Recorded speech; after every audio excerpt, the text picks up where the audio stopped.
नमस्कार, ये आकाशवाणी पटना है। अब आप समी अहमद से प्रादेशिक समाचार सुनिए। पहले मुख्य समाचार। विमान दुर्घटना जांच ब्यूरो ने अहमदाबाद में एयर इंडिया विमान हादसे की जांच शुरू की। टाटा समूह ने प्रत्येक मृतक के परिजनों को 1-1 करोड़ रुपए सहायता राशि दिए जाने की घोषणा की।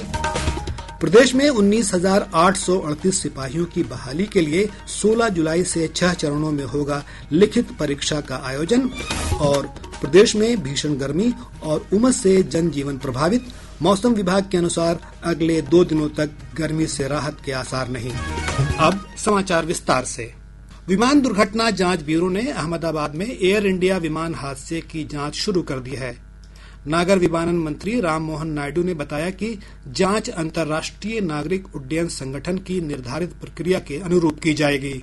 श्री नायडू ने बताया कि सरकार इस मामले की विस्तृत जांच के लिए विभिन्न क्षेत्रों के विशेषज्ञों की समिति गठित कर रही है। ये समिति उड़ान सुरक्षा मजबूत करने और भविष्य में ऐसे हादसे रोकने के उपायों पर विचार करेगी। केंद्रीय गृह मंत्री अमित शाह ने कहा कि नागर विमानन मंत्रालय ने दुर्घटना के कारणों का पता लगाने के लिए औपचारिक जांच शुरू कर दी है। एविएशन डिपार्टमेंट ने अपनी जांच शुरू कर दी है और जांच तेजी से आगे बढ़े इसके लिए भी एविएशन मंत्री जी ने सूचनाएं दी। मैं फिर से एक बार राहत काम में जिन जिन एजेंसियों ने त्वरा के साथ बचाव और राहत का काम किया वो सभी का धन्यवाद करना चाहता हूं। और फिर से एक बार जिन्होंने अपने परिजनों को गंवाया है, हताहत हुए हैं, वो सभी को मनपूर्वक संवेदनाएं व्यक्त करता हूं। श्री शाह ने कल अहमदाबाद में दुर्घटना स्थल का दौरा किया। उन्होंने राहत और बचाव कार्यों की समीक्षा अधिकारियों के साथ बैठक में की। उन्होंने कहा कि गुजरात की फॉरेंसिक विज्ञान प्रयोगशाला और राष्ट्रीय फॉरेंसिक विज्ञान विश्वविद्यालय जल्द डीएनए जांच पूरी करेंगे, जिसके बाद शव परिवार वालों को सौंप दिए जाएंगे। इस बीच एयर इंडिया ने अहमदाबाद से लंदन जा रहे विमान की दुर्घटना में 241 लोगों के मारे जाने की पुष्टि की है। विमान कल दिन के 1:39 पर अहमदाबाद हवाई अड्डे से उड़ान भरने के तुरंत बाद दुर्घटनाग्रस्त हो गया था। विमान में यात्री और चालक दल समेत कुल 242 लोग सवार थे। इनमें 169 भारतीय, 53 ब्रिटिश, 7 पुर्तगाली और 1 कनाडाई नागरिक शामिल थे। गुजरात के पूर्व मुख्यमंत्री और भारतीय जनता पार्टी नेता विजय रूपाणी भी मृतकों में शामिल हैं। रमेश विश्वास कुमार नाम के एक यात्री इस हादसे में सुरक्षित बच गए।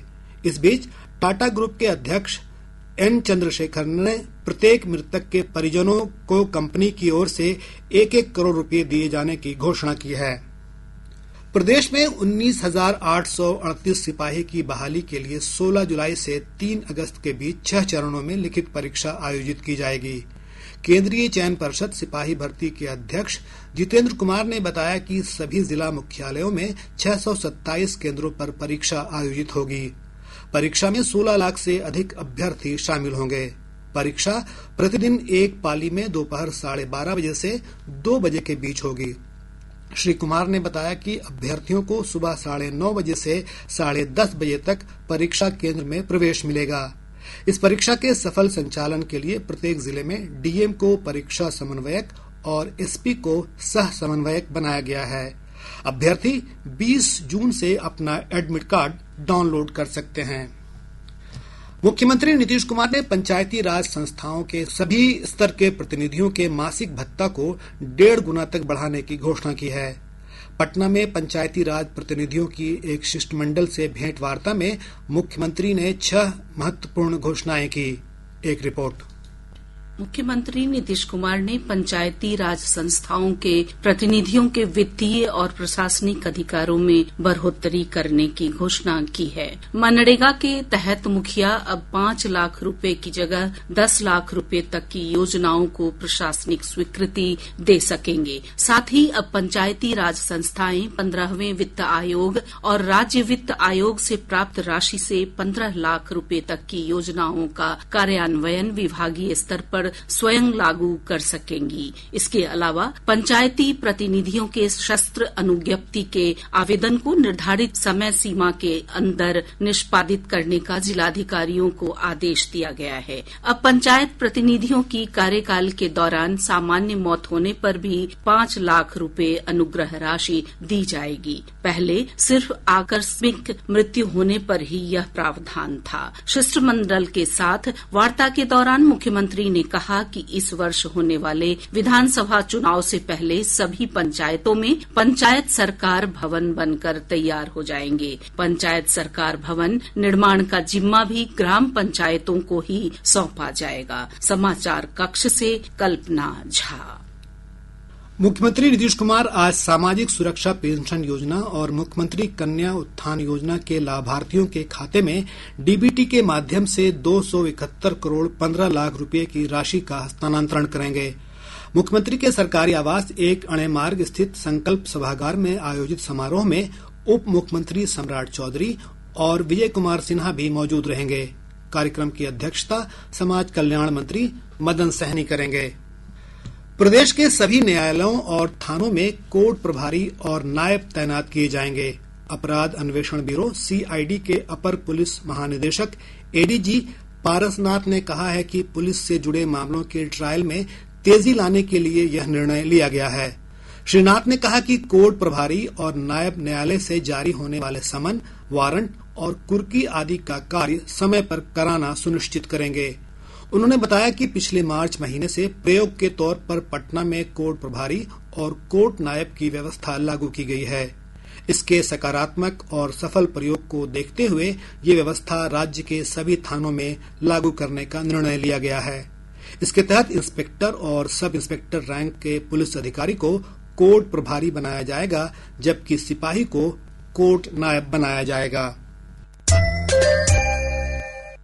प्रादेशिक समाचार आप आकाशवाणी पटना से सुन रहे हैं। ताजा समाचारों के लिए आप हमारे एक्स हैंडल AIR_News_ पर पटना पर जा सकते हैं। प्रदेश में भीषण गर्मी और उमस से जनजीवन प्रभावित है। मौसम विभाग से प्राप्त जानकारी के अनुसार पिछले 24 घंटों के दौरान कई स्थानों का अधिकतम तापमान 40 डिग्री सेल्सियस से ऊपर रिकॉर्ड किया गया। 42.8 डिग्री सेल्सियस अधिकतम तापमान के साथ बक्सर राज्य का सबसे गर्म स्थान रहा। राजधानी पटना का अधिकतम तापमान 40.7 डिग्री सेल्सियस रिकॉर्ड किया गया। मौसम पूर्वानुमान में कहा गया है कि अगले 48 घंटों के दौरान तापमान में किसी विशेष परिवर्तन की संभावना नहीं है। वहीं राज्य के दक्षिणी हिस्से में गर्म दिवस की स्थिति बने रहने की संभावना है। उत्तर बिहार समेत कुछ स्थानों पर तेज हवा के साथ बारिश की संभावना है। अगले 48 घंटों के दौरान अधिकतम तापमान में कोई विशेष परिवर्तन नहीं होने की संभावना है। तत्पश्चात गिरावट होने का पूर्वानुमान है। दिनांक 13 जून 2025 को राज्य के पश्चिम चंपारण, पूर्वी चंपारण, शिवहर, सीतामढ़ी, मधुबनी, सुपौल, अरिया, किशनगंज, कैमूर, रोहतास एवं बक्सर जिलों के 1 या 2 स्थानों पर मेघ गर्जन, वज्रपात और तेज हवा 30 से 40 किलोमीटर प्रति घंटा चलने की संभावना है। राज्य के दक्षिण भाग के जिलों में गर्म और आर्द्र दिन रहने की संभावना है।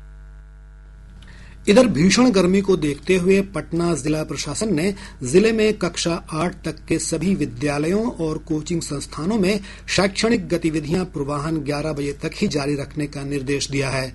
कोचिंग संस्थानों में अपराह्न 4:30 बजे के बाद शैक्षणिक गतिविधियों को संचालन किया जा सकेगा। वहीं प्री स्कूल और आंगनबाड़ी केंद्र सुबह 10 बजे तक ही संचालित होंगे।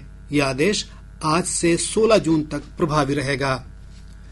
मद्य निषेध, उत्पाद और निबंधन मंत्री रत्नेश सदा ने कहा है कि वित्तीय वर्ष 2024-25 में महिलाओं के नाम से 6,70,781 दस्तावेजों का निबंधन हुआ है।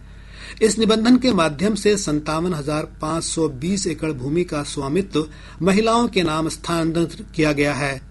श्री सदा ने कहा कि महिलाओं को दस्तावेजों के निबंधन शुल्क में दी गई 0.4% की रियायत का व्यापक असर हुआ है। उन्होंने कहा कि पिछले वित्तीय वर्ष में महिलाओं को निबंधन शुल्क में 130 करोड़ 46 लाख रुपए की सीधी छूट मिली है।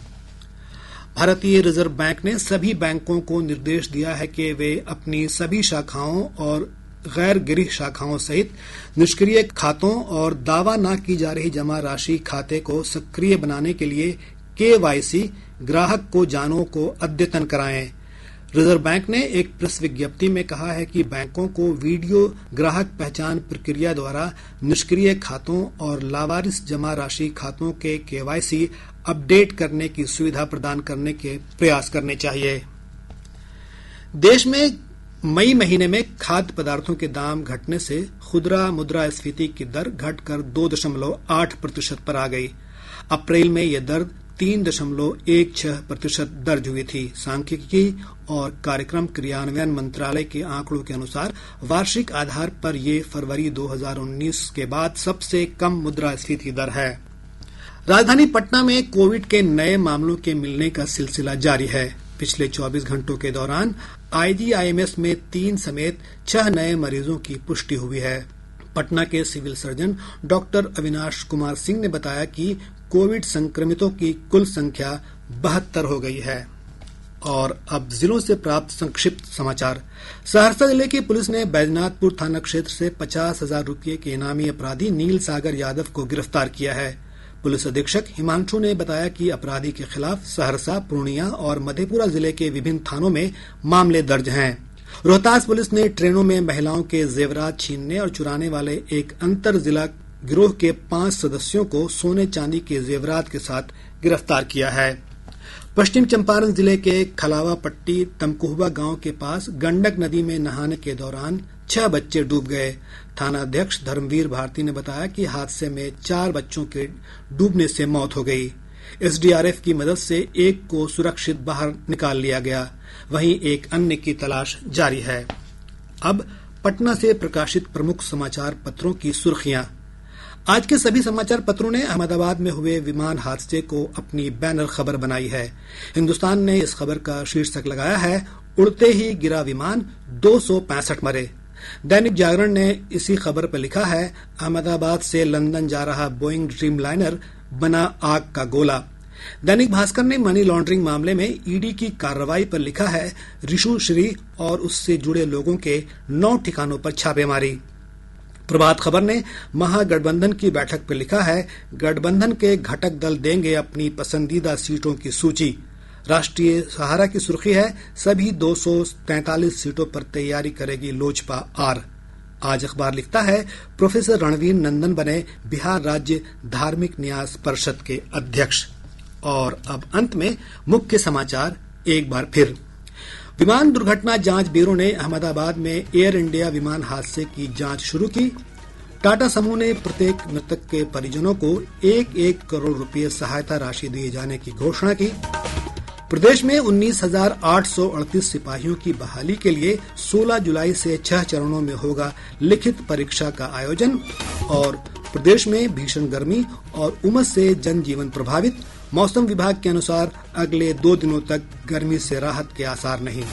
इसके साथ ही आकाशवाणी पटना से प्रसारित प्रादेशिक समाचार का ये अंक समाप्त हुआ। आकाशवाणी पटना से अगला समाचार बुलेटिन दोपहर 2 बजे प्रसारित किया जाएगा। नमस्कार।